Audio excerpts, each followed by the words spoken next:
Brindavanam spoken ஹிந்தியிலிருந்து Khadija Fathima. திசைகள் மற்றும் துணை திசைகள். திஷாயேன் और उप दिशाएं. திசை திஷா திஷா. கிழக்கு பூர்வ பூர்வ. மேற்கு பக்ஷிம் பக்ஷிம். வடக்கு உத்தர் உத்தர்.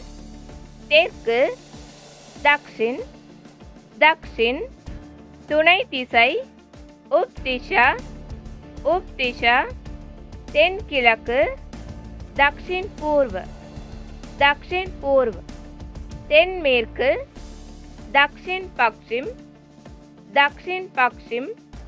வடகிழக்கு उत्तर पूर्व उत्तर पूर्व. வடமேற்கு उत्तर पश्चिम उत्तर पश्चिम. धन्यवाद दोस्तों.